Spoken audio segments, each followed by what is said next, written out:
All right, everyone. Hey, welcome to another episode of Gundam Explained. Adam Blue here, and today we're going to talk about Mobile Suit Zeta Gundam, the series that was a direct follow-up to the original Mobile Suit Gundam.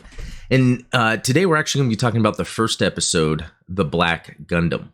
But before I do that, I just want to remind everyone to subscribe, leave a comment. I'm doing a giveaway, a new giveaway, once I hit 400, and I'm almost there. And it's actually 2 items.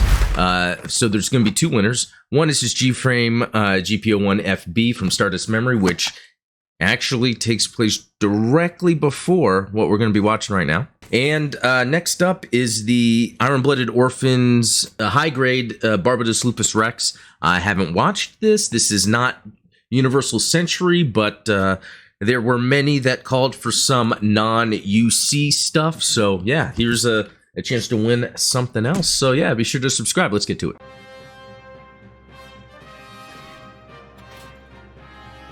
Yeah, first of all, awesome intro, awesome animation. Intros always have the best animation.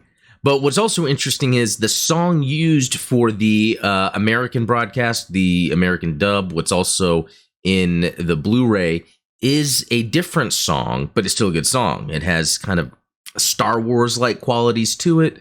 But the song in the Japanese version for the intro is actually really awesome too. I suggest anyone to search Zeta Gundam intro, and it'll show the Japanese one. It's a pretty cool song and catchy and all that. But yeah, let's watch some of this. Thumbs up. That Mark II looks so sweet. Amuro and people from the original.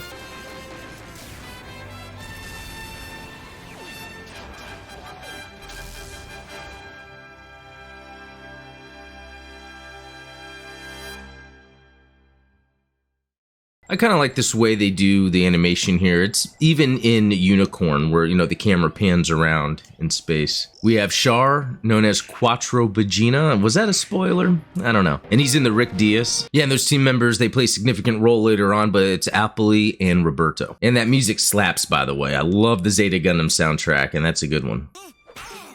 All right, well, here's slap number 1. You know, slapping kids is very common in the Gundam universe. Really, we're being introduced to Camille Badan, the main character of Zeta Gundam, and he has decided to skip karate practice, and so he gets a slap for it. You know, as much as I loved the relationship between Fraubo and Amuro in the first Mobile Suit Gundam, and as it develops, I really like what's going on between Camille and Fa Yuri. What's just interesting about this is he seems to just kind of be dismissive of her, but she sticks around for him. And just like with Amuro, he eventually realizes that she's good for him. But Fa Yuri, not only is she taking care of kids later on the ship, but she's also piloting mobile suits herself. So she can really take care of herself and catch up. And you can see here, she has no problem keeping up with Camille. It's interesting, both this and the first episode of Mobile Suit Gundam has the main character and their potential love interest riding a red car. Yeah, pretty cool here, seeing the technology where they have their transportation system taking them from one side of the colony to the other to get to the spaceport, and how civilians can then get a view of space, and that's something that Camille really likes.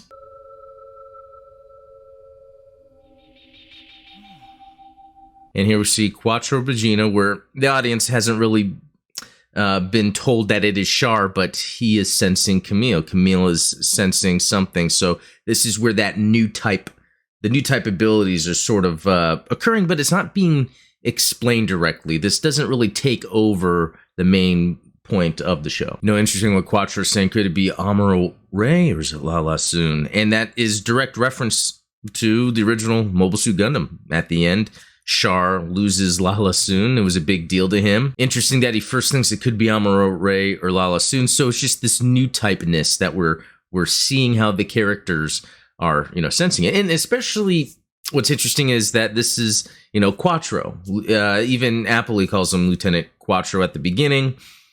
You're not really in the show, they don't really tell you he's Char, but it's kind of obvious, and I love that mystery. I love the other thing about, I don't know if this is with all Japanese anime, or it's just with Gundam in general, is things aren't always spelled out for the viewer. although all the clues are there. It makes it very interesting for additional watch throughs. And the shuttle has Commander Bright inside, which Camille says he got his autograph. So it's really cool to already see that Camille is aware of Commander Bright. Probably it has to do with what happened in Mobile Suit Gundam, the events of that.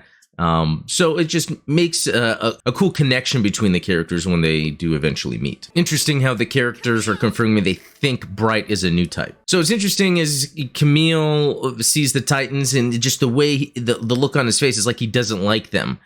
It's very interesting at the end of Stardust Memory. That kind of tale told of the Earth Federation's special division that makes high-end mobile suits. And they are kind of the baddies here. But it's interesting that Camille already has some disdain for them. But it gets even worse. All right, so what sets off Camille is his name, Camille, is generally a girl's name.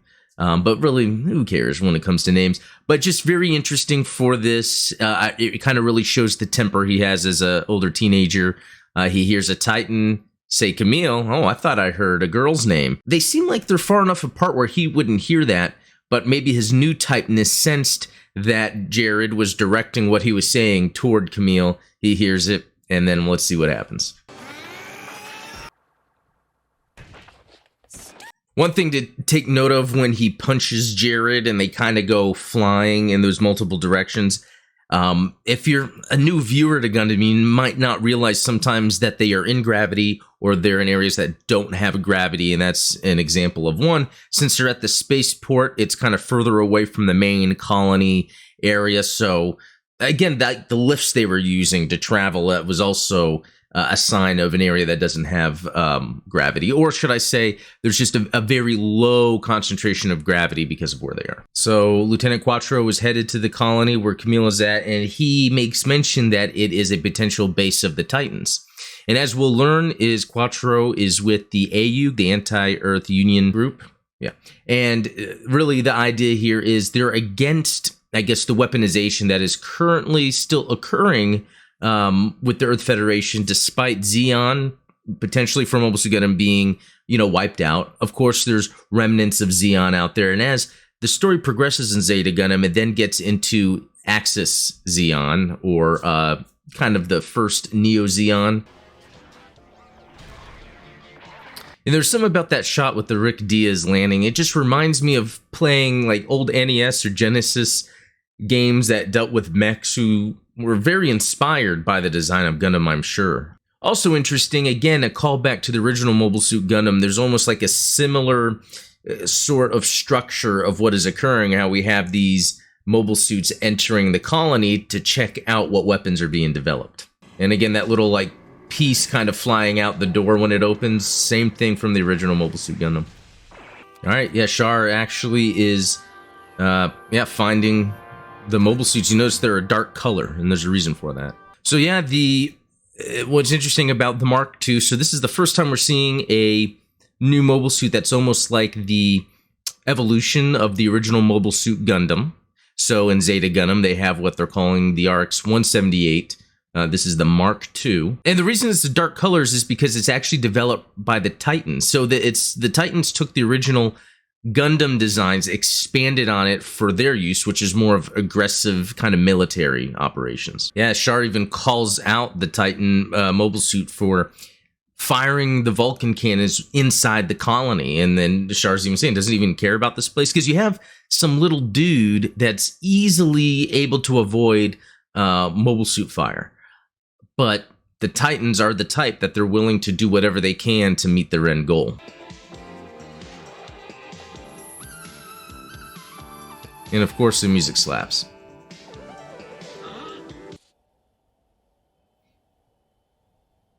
Hey, just something cool about Gundam is the continuity. Char almost got shot, kind of skid past his arm, and they're just showing him in his cockpit repairing himself. Just really cool world building and continuity. So this is where now Camille is taken in. He's being questioned by authorities just because he assaulted, an officer, Titans officer from Earth Federation, and he's questioning about knowing the AU. This is where they're bringing up that anti-Earth Union group that exists for the purpose of maybe trying to suppress the Titans and the weaponization. It'll be interesting to see the events that follow now that Camille is being held by them. So a hand glider champion, and he won a junior mobile suit competition. So they're already planting the seeds of Camille being a mobile suit pilot, and he had that potential connection with Quattro earlier, so that's where the new type abilities may be a thing. And as Camille is being held, he's seeing things. He's seeing space, and I think this is, foreshadowing the calling for him, to be out into space, doing something else. So Camille's mom has some pull, and I guess this guy, he's like an attorney or some other sort of role here where he is able to free Camille, and he's trying to tell Camille, hey, if you didn't do anything wrong, you should just be cooperative. But he messes that up too. There was a little back and forth between Camille and the military police officer, and so the military police throws a book at Camille. Camille goes and kicks him. And so this guy's kind of like, Camille, like, there's nothing we could do now. You have messed up. And so conveniently, a commotion occurs. There's a sound of an explosion. Debris starts falling. This is perfect time for Camille to make an escape. And Camille looks and he sees a mobile suit sitting right outside from the debris. And as Camille's taking off, his mom is right outside. I guess she was there to meet with him, to take him home. But yeah, Camille's just running away. And it's very interesting. Like, he's a teenager, so he's got that teenager angst, and that could explain the way he's acting the way he is. He's willing to make these decisions that would ultimately change his life. But also, it gets a little darker, but as we learn more about his mom and dad, we can tell they were kind of more preoccupied with their own things.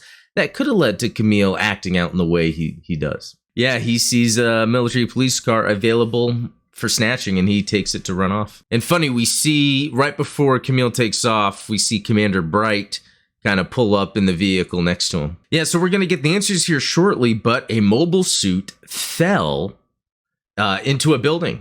And, that's one reason why this whole idea of mobile suits being developed in civilian areas is dangerous. What other kind of collateral damage can be done because of the mobile suits? So as Camille escapes, he drives past the blockade and gets shot out, but then he's looking at where that other Gundam unit landed, and he's seeing another one that had landed over there. Yeah, and he decides to just jump out of the car as it goes toward the bridge. Super dangerous. I could get someone hurt, but again, he's making these bad, stupid teenager choices, and he's questioning everything. He's even thinking like, what's going to happen out of all this? And we've all been there. I mean, personally, not from me jumping out of a moving vehicle and punching officers. Quattro with his team on an asteroid outside the colony base. He advises to have the Argama help them out. So they kind of shoot a little flare, and then we kind of see the Argama come in with some really cool music, reminiscent of Star Wars and stuff, but it shoots one of its particle beam cannons toward the colony. And the purpose of this is probably for the AU to let the Titans know, or the Federation know, hey, we're here, we see what you're doing. All right, and that does it for the first episode. I think it's really great. It sets up a lot of things that make you curious, like what's going to happen to Camille, because he's making decisions as a teenager that's really going to ruin him for the rest of his life. What is this Lieutenant Quattro up to? It seems like he's Char, but it hasn't been confirmed yet. And then the Argama appearing out of nowhere. Seems like it would be a non-Xeon ship, so what is it? And why is it firing on the colony? So really, Zeta Gundam just gets better and better as it goes. Again, it's one of my favorites of the series. There is the movie trilogy, although it just changed things and cuts things, but the animation is really good. Anyway, well, thanks for watching. Leave a comment. Let me know what you think about this episode. Curious what everyone thinks about this. Make sure you subscribe if you haven't, and we'll talk later.